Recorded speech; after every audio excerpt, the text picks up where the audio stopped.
think I'll start with just a couple of poems that I have in my head, because they're sort of like the ones that are in the book. This is Happiness. I knew that the swallow had finished her nest, not when she let go the fluff of a seagull and dropped 10 feet to catch it, but when she did it again. So it ties into the history of all this. I became a teacher because of Jim Bodine and Barry Grimes happened to call the people who I was going to be interviewing, and they recommended me, and I was lucky enough to get a job at Mount Vernon High School. I got a job at Mount Vernon High School and worked there for many years. But the first year I was like 44. It was like the hardest year of my life. You know, fuck this. And I said that to my wife at the end of the year. I said, I don't think I can do this. And she said, I'll take you on a vacation. It'll be okay. We'll go out to the beach, and then you go back to work. And so we did. Went out to Cannon Beach, and one day I happened to be looking out the window, and I saw this swallow do what I just said in the poem. It's really amazing. I've only known 2 other people who said they've actually seen this, where a swallow drops a feather, or in this case a fluff, of the seagull and just comes down and then does it again. And Phil McCracken on Guimas Island, up there where I live, has a sculpture that imitates that movement. And Sam Green has a poem about it, much more complicated than mine. It's more philosophical. And so anyway, then I have a couple of other poems that sort of dredge up past before I became a teacher. Before I became a teacher, I was a practicing poet, and published MP Bowl Press books for several years, and then worked through the Washington State Arts Commission to travel around, and I really did come to Yakima, I think, more than any other location. But the other place that I went to every year to teach was Anacortes, which winds up to be the place where I live. But while I was doing books for Empty Bowl, at the beginning we did letterpress books, and I wasn't very good at it, and realized my eyes are going to go, and I have no patience. And I did one book, and that was it. But I tried to do a couple of other little broadsides before I finally gave up. So I was up in this office we had in downtown Port Townsend, setting type, and I came out for a breather, and I'm walking around outside on the street in, this was probably really late October. And in late October in Port Townsend in the 70s, this would have been maybe 74, 75, you never saw a homeless person. You do now, of course, quite frequently. But in late October, by that time, they would have gone back to the city, right? Because there were places to stay, but in Port Townsend, there was no hospitality like that. But I saw this guy coming towards me who was obviously a homeless person. I didn't recognize him, and he was talking to himself, and he had a little pack on. He had a paper bag in his hand, and he's coming towards me, and he's talking, and I realize, oh shit, I'm gonna have to say something to this guy. He's gonna talk to me. He takes a bag and throws it out in the middle of the street, and walks past me and looks at me and says, "One," keeps right on going. And I, of course, ran out in the street and got the bag, and took it up to my little office where I was setting type, and it was a pair of boots. And they fit me perfectly, you know. So all of a sudden, like, if the shoe fits, wear it. Or if you walk in with man's shoes for a mile, what is that like?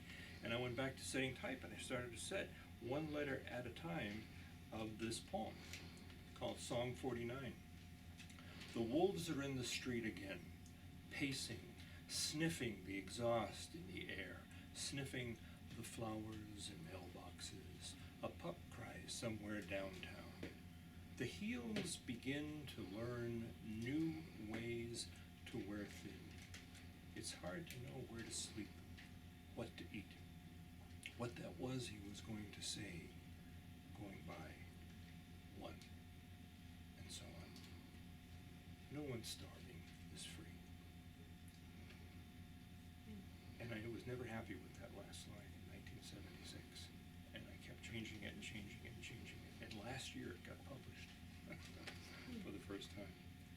Oh, one more poem from these days. My second home when I lived in Port Townsend. Before I became an upright teacher, my second home was the town tavern. I was there all the time, and a few other taverns. And I finally sobered up and got rid of that lifestyle. But during that time, I wrote this poem called Driving Home in Fog.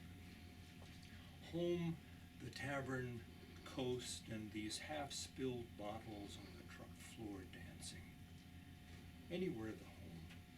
This night, this fog, this coast edge run from tavern to tavern. A gold room, warm, and everybody waving. Years in the faded look of it, years. Never finding the word.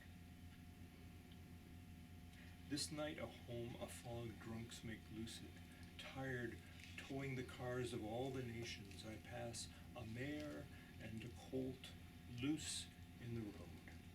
So right, so assured their place along the shadow, stepping light, keeping close.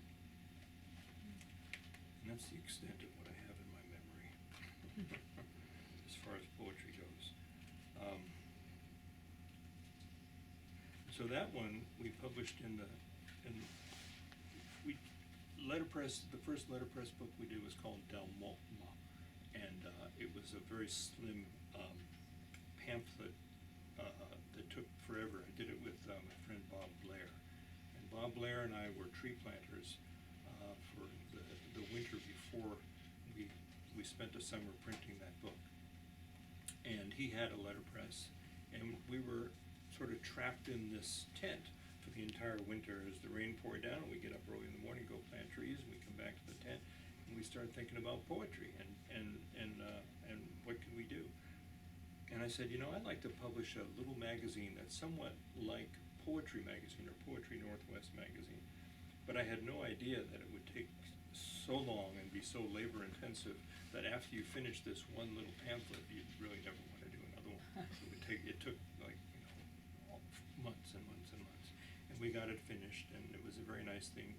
But about, I think, 2 years or a year and a half later, I did an offset version of the second issue, Dalmoma,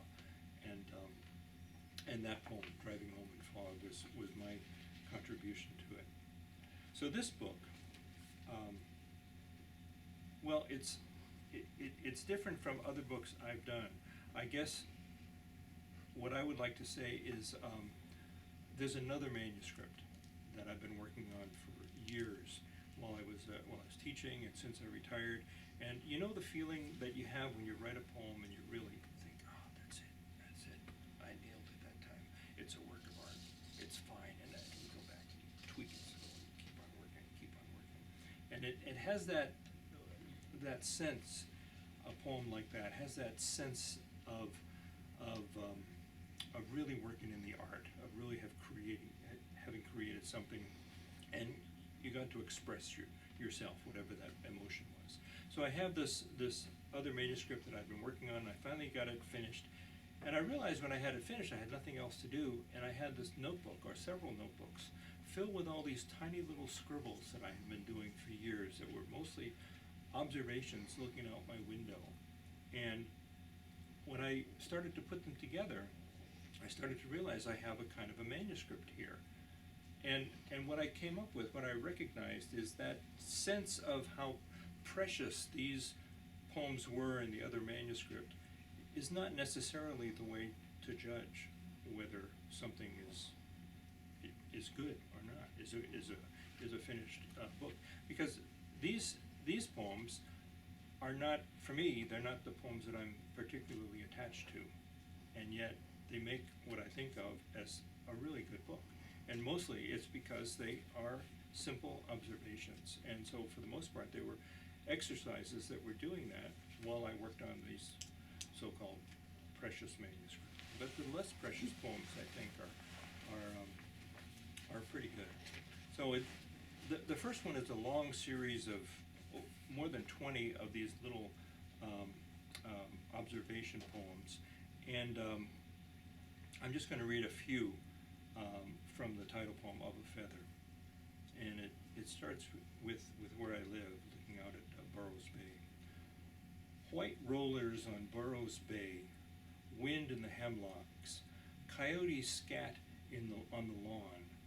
I stopped the dog just before she rolled her neck in it to swap scents. How am I not the luckiest man? The deer enter our yard unafraid, appalled. My father's car ticks after I dream his journey across America, where a family whispers, but the nurses call on us who are white. Chipped paint on his walls, Dr. Lynch removed the splinter from my eye. The deer in the driveway, his headlight an insult. Like the eagle near the schoolhouse, two valiant crows rousted out of cedar. Waves of herons' necks and cattails shift solemn in a breeze. At my father's deathbed, the man in a white cloak climbed a ladder. The little apples clump, soft-voiced deer returned to them in evening light. At sunset, the core of gold in my fist. Moon has spilled from iced curves, thermostat busted, house chilled. In warm sleep, you spoon my scrawny shank. I know your perfect fire. So long ago, your heat consumed me, illumined years, their nights still clanking. From the triangular skylight and across our hips, overlapped beneath the roiling quilt, drops a folded napkin of moon. So, as I kind of put these poems together, I became more and more attached to them, right? It's not completely true that I was sort of just this sort of distant character from my own poems. But I became more and more attached to them, and I saw that they really are like what we were doing 30 years ago at Empty Bowl. The two issues of Del Molma and other books that came out back in the 70s, Empty Bowl bore a motto, literature and responsibility. We put that on all of our books, literature and responsibility. And our sense, the group that I worked with, because we have had a collective editorship for a while, our sense was the responsibility that we have to the world, to predominantly to where we were, the Olympic Peninsula, and what we came to call that particular bioregion, and everything that grew and lived there and sustained our lives. And so our books kind of did that. And when I got to put this all together, I thought this is really an Empty Bowl book. This is like that. And Empty Bowl had been a dormant press for about 10 or 15 years. And I think it was 10 years ago that my friend and the poet Michael Connor brought Empty Bowl back to life, and I asked if we could publish this as an Empty Bowl book. And it is Empty Bowl, and which is now a division of the Pleasure Book Studio. There's a couple more from this section. Haven't you seen the frog's silhouette? How beside the puddle he looks like a hairless old man crouched to escape my hand stretched out with best intentions. I'm a blonde child frog hunting, while you, my adult at the wheel, wouldn't squash a frog or creep your tire forward till I've rescued it. Though you have to wait, tired and cold, just beyond the dome of our house, all the while I claw my way back up the gully. Or I could start from here, in your headlights, chasing the tree frog away from the cliff edge, my stagger something like a hop, while my white hair flops in the rain. So the title is Of a Feather. Obviously it's referring to birds, but I think in my mind it was referring to birds that flock together. The metaphor that is connection, you know, and the metaphor that kind of it talks about likeness and how alike we all are. So there's a bunch of birds though, and that's of course where the words came from, but there's also more frogs. I wanted to read, while I'm thinking about that one, I wanted to read the other frog poem that popped into my head here.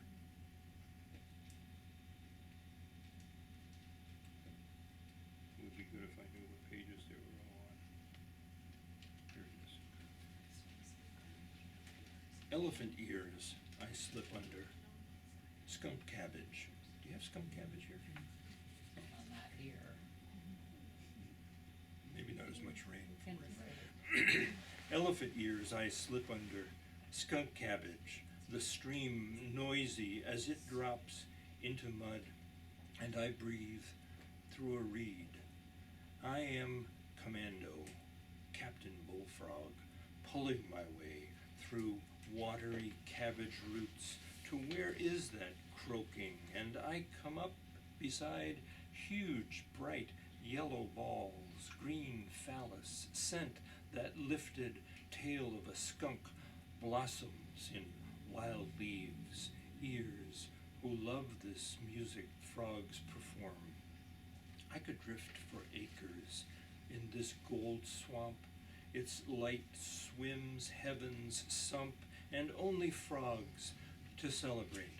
Oh, let me in where the stream sings, its yellow throbbing into the clit of leaf, ears too big to hear my croak or song. I'm that frog in a field of frogs, a wild note under the new moon, in swamp and slug rain, a castanet deep in the throat, by creek high on mud sluiced through cattle dung, that fool, that bellows of devotion in blood and breath, passionate amphibian on creaky thigh bones, I give up my heart to sing. I am that thrumph of frog, my wet legs springing to song. I wanted to go back to a couple of earlier ones. So a lot of these poems are just these things where I happen to be looking out the window, and very often it was before I went to work. I had to be at Mount Vernon High School at 7, and so I got up at 5, and I'd make myself some coffee and some oatmeal, and I'd sit down and I'd start writing. I did that for many years. A lot of it's just total garbage and gibberish, and every now and then something would be okay. But at one time in the afternoon, I was looking out the window.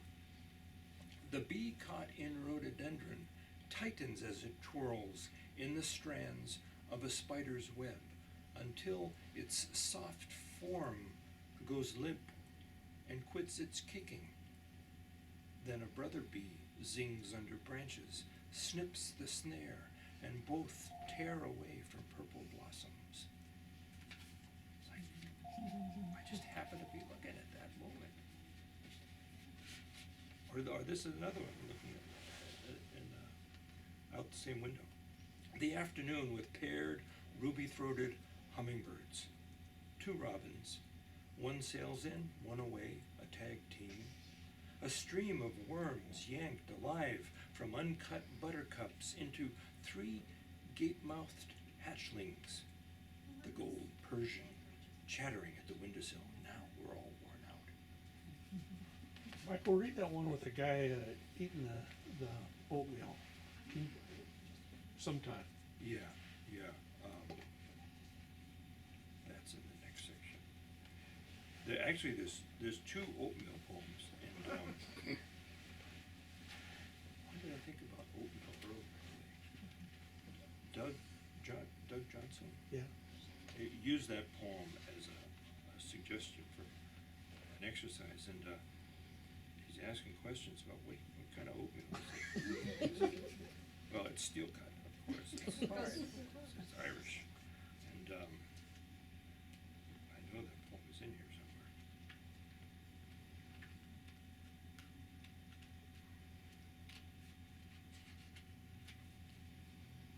See, this is the benefit of having a table of contents.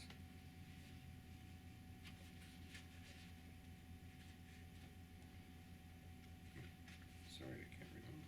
Oh, there it is. Okay. So this is not Anacortes where I live now. This is the other side of the valley. Across the lake in the darkness is a light where a man sits at a table, eating a breakfast of oatmeal and writing his first poem of the day. When he looks into darkness, he knows the giant cedar is out there, and the lake. Last night, a tub of dull moon hasn't dried up or changed in any way apparent or important. He sees one light, only this one, where someone at a kitchen with oatmeal and scribbling doesn't trouble what lies in the dark between us. See, for me, that was an example, what you talked about earlier with this metaphor business and the title of what you're trying to do. Being out the feather. Yeah, Yeah. that you're not there at the table by yourself. Okay, well, in that case, the other oatmeal poem would fit into that. I gotta read that one now. That would fit into that connectivity too.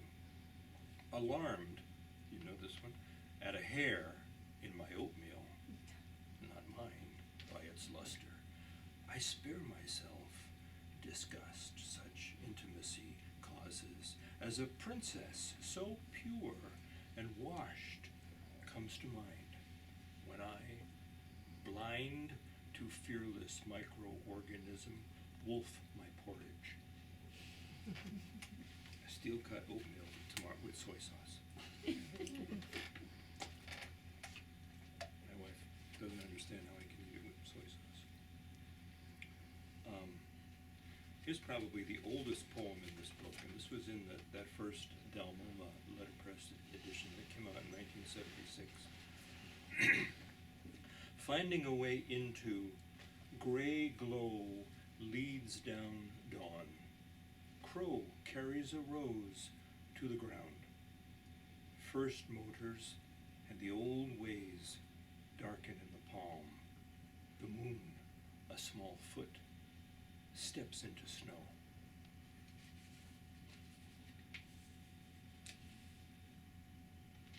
And there's a few here that I think are interesting together. So this was, I don't often give myself exercises to do, but I just started writing and then I started to think about maybe I could just look at the colors of things that are around me, around where I live. And as I composed this poem, it became a narrative that I didn't know was there until the end. Planting silver fir above, oh no, I'm sorry, that's the wrong poem. That's not the one I had. I would like to read that one too.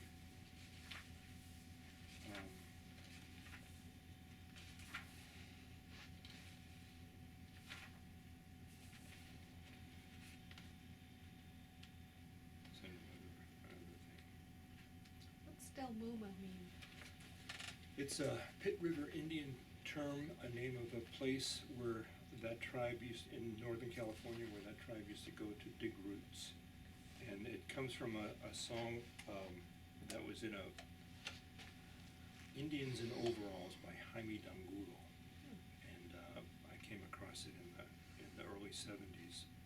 And he just quoted that song, at Dalmoma by the lake, blah, blah, blah, we dig roots, something like that. Gary Snyder came to Port Townsend and did a benefit reading for Empty Bowl for Dalmoma after it just came out. I just said, could you do this? He said, oh yeah, so we just did it right away. And then he made fun of the title because, you know, Dalmoma, that's California. You guys live in the Northwest, and what are you doing here? I like it. So this wasn't in that. This is the one that I sort of went with the colors. That ruby on the knobbed hood of that woodpecker, careworn at the feeder. Glitter and turquoise along the throat of Anna's hummingbird, released last week after a crash from my clinic, a cardboard box, punched for air and eucalyptus. So deep a red, nearly purple, the rough nose of thimbleberry, growing mold so far north. Also, that smooth, sleek, tan, trembling hide of the deer picking her stealthy way, exposed all up the rock garden, and white swells mounting 20 feet of lost rock faces spray the beach. This week's storm across Burroughs Bay swept away, then back again against a dangerous tilting maple. And, odd, the deep brown tail feathers and gnarled beak of the peregrine, a little arrogant, glaring off our deck at us, too awed to leave the car. Then, my shock in cardboard at how orange and beige the rigid thrush, the hawks, hit. We'd argued how to save, a thing we can't unlearn, like song. And this is similar. Body of a finch, gold or yellow really, like something store-boughten, as they say upriver, colored by no pretty little hand in the Philippines, with a brush and wistful smile across its breast feathers, curved talons larger than you thought they'd be. The whole bird, in fact, large, not the tiny flash you once felt so lucky to catch a glimpse of, but hefty, a plump one with its few flies, slow and reverent, who attend the sublime sleeper. That's a kindness to say, golden eyes wide open, an omen, some would believe, whether of ill luck or a new day, here on the rocks, in crisp sun, below your window.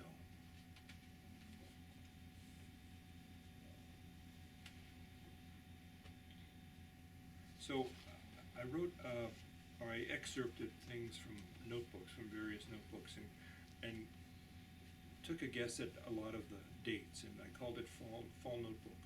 But in revising all of these notebook entries, I decided I would make them all syllabic poems. So each one has a different syllable count. But I thought I'd try that and see if it would work. So I'll just read a couple of these. This is called September 12th. The sea was in its glass, my mind in a cup, brewing as a wave uncurled on sand seeped into cool tide pools. This thought minces on gravel with that. This thought, that thought, this and that.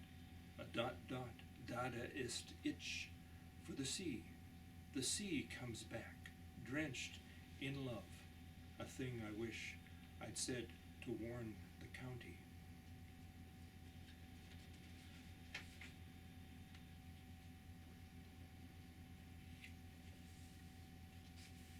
Hummingbird in October. We keep the feeder full. Its vial drips alone until the next approach to tap a bit from the plastic rose. The last moments ago were buds.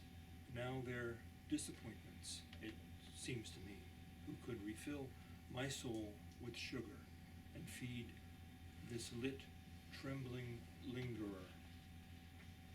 So I got this technique from Hayden Carruth, so I thought I'd try one for him. Hayden Carruth has died, and I noticed in reading his collected, the use of syllabics would cause a line to split poetically, we might say, or at least against the grain. If a poem can be said, it can be said to have a grain, a natural way within the love of word or for phoneme that rubs us all wrong if the language tries to jerk us all around. Carruth, though, didn't really do that.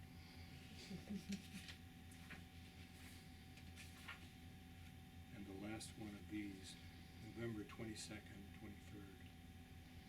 We watched the flight of 2 slow snow geese across the white sky, but from the car, floating the thicker traffic, we wheeze no more than oh behind the windshield. Is it just human to hardly note their passing, or enlightened to sight and count the snow geese, to call beauty down upon our engines crawling to stoplight and free right? the flap of two white sets of wings loud enough to stir the mind, the drivers distracted from distraction by distraction, mind full, radio squawk, hucksters for war, bald announcers at the wrestling match, the bodies contorted assemblage in fits and starts, fevered dances of escape to overcome the dry bones.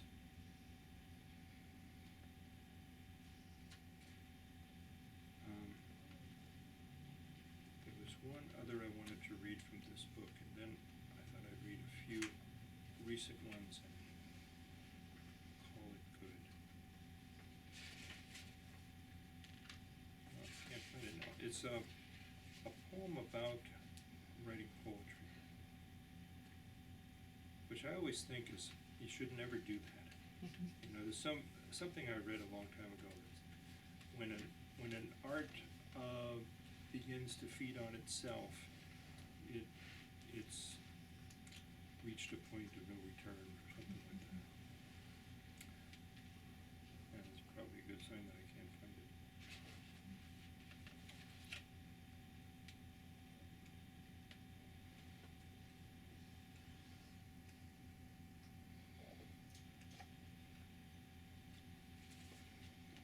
Blood moon, and I missed the lunar eclipse. This feeling I've known only from a poem about to take place, undisturbed by my usual fury, a feeling I can locate, though I can't describe, a taste metaphorically arisen in my throat, deeper. I've made a meal out of poetry. An old girlfriend claimed she knew me so well, she could see in my eyes when I was about to write a poem. But she was mistaken. They don't hide in the open. For 3 nights, this familiar presence, known to me as Paraclete under Orion's belt, as genius, inhabited black space behind 7 sisters. Yet, here I stand in the dark, with my wife whom I love, and we kick an orange ball for a silly dog. The poem in my quiver shot to stars with our rituals towards sleep. What brought me to draw up, out of drowsy chemistry, a taste for golden poetry? What vanity put a scribble to this page? Doubtless I'm the ape chained to a desk, coaxed to artistry, come to darken our murmuring planet, guided by an incompletion in the stars.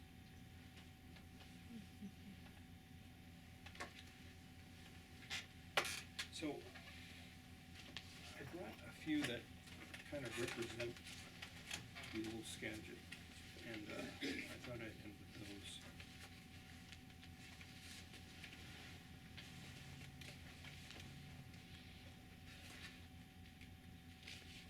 Are you all burned out already? No. You could hear more? Because actually, I'm not going to read all of these, these are way too many. But there's a couple more. Just read a few of these. So this is inspired by a yard sale. Children of the storm, who dwell within the acquisition of spirit until it transforms, no longer need pen and paper or voice. This man was in love, his world exposed beyond metaphor and jokes. They came with cash. She drove. They bought a desk. They love its surfaces. They'll polish, snug in a cabin, up here since Katrina. They're soon off to Montana. A patch on his eye. He's not looking forward to his pun. Detached retina surgery. Old dog on a rug filled with questions, his whispered inflection, kind of a cyclops today. Why a desk? I didn't ask. But why Montana? Ghost write a billionaire cowboy's memoir? Why cart this sarcophagus? A rootless leg of Odyssey. Wish I'd had more sympathy for the eye, or his Homeric allusions. She's loved him even without the patch for at least the dog's life. After all, she hunted this desk. She and Polyphemus will lug up 12 steps. Is that how they met? Sobered up and blasted out of New Orleans? It will add to their antiques. A gun rack great-grandfather milled. A thing he'll never pawn. Gentle people. Small talk. So Polyphemus, because I taught the Odyssey, is the Cyclops. That was his name. And he's in other myths too. This is called late 20th century. 1 has 3 parts. Lost in Auschwitz-Birkenau, one Polish winter, touring the line of troughs where the women washed, and panicking, trapped in hut after identical hut. I forced myself around their tiers of bunks, boots grinding sepulchral dirt, cold in a parka, though 3 or 4 had clung to one another through veils of skin. Were they able to sleep in this place? Could they dream here? I've never known real fear, but on the verge of illumination, I was afraid of my ignorance, at the despair in their dust, the hate in my blood. 2. The tender wound of history, our torn membrane, so swollen we can't see under the dressing. Call it a wing, but how to navigate this hideous stroll? The back wing, then, of the hospital, where nothing will grow, immense beyond rise and fall. 3. In Vienna, a little girl, a gypsy, stopped by 2 police in dapper blues, played Vivaldi on the street, free of studious intensity, entranced by her violin, our shillings clinking in her top hat. Later at Heldenplatz, where little Hitler made clear what Europe was in for, a report to history, furor intoned from a Habsburg balcony, we slipped off to the Carnival. Wild Austrians on Ferris wheels, sanitized, elegant displays. At a booth, my son shot arrows for a stuffed rhinoceros, the attendant encouraging, try again, again, but missed the bullseye and at last set down his bow. 135 euros, please, sir. But you kept saying, try again. I thought the arrows must be, no, sir, pay, please. But I refused, and he was less friendly. After reasoning, he began to beseech, please, sir, the owner videotapes every sale. I shall lose my job. But I refused. Soon we were at, you will pay me now. Innocent of this world, my little boy looked to me and never questioned, okay, Teddy, let's run. And into the crowded promenade we were 2 flickering shades of filthy Americans. So these last 3 poems. What I did. When the rain awakened me, I put on the lights, both cats prowling, wind self-sufficient, and remembered too late windows open in the car, so that yesterday the dog had a breeze on the way to town, downhill past Madrona's near the bay, past a scuffed path up Sugarloaf, whose view could sweeten even me, no stranger to the taste of human kindness, but ignorer of simpler virtues, like the guy who fixes motorcycles, admits the tow truck drivers, a straight shooter, the most honest have burdens no one hears and shouldn't want to. sloping along, sunset, a claret sky, faint shook passions of late summer. I rode in and out of my life like an executive who attends committees to decide the fate of a mountain or a sweeping meadow where a single hawk presides, and without that kernel of enlightenment, it took so long to amass from books on a wobbly shelf, each someone's guess what it's all about. My eyes bleary, the skylight pinned, sleet drizzle down on the car's leather seat, windows with any luck I could leave open forever. While crossing Deception Pass, you knew Deception Pass, anybody know Deception Pass? It's a beautiful view, and every time I just try to drive across, it's so crowded, it takes forever to get across. There's a lot of people who come to see it. While crossing Deception Pass, the people on the bridge, holding one another, have flocked here to pose beside the opal sea, suspended by a catwalk and perched hundreds of feet over a ripped seam of current, tight by islands. Stone flames arrested in glacial tilt, their faces abloom before immensity, wrinkled, molten surfaces, mud and bark sluiced to duff, their otherwise ravenous lives on soul-killer streets forgotten, and all frenzy, worry, fury, lost. Their mouths almost weary, with inadequate praising in bursts, like bits of drool on the lips of sleeping children.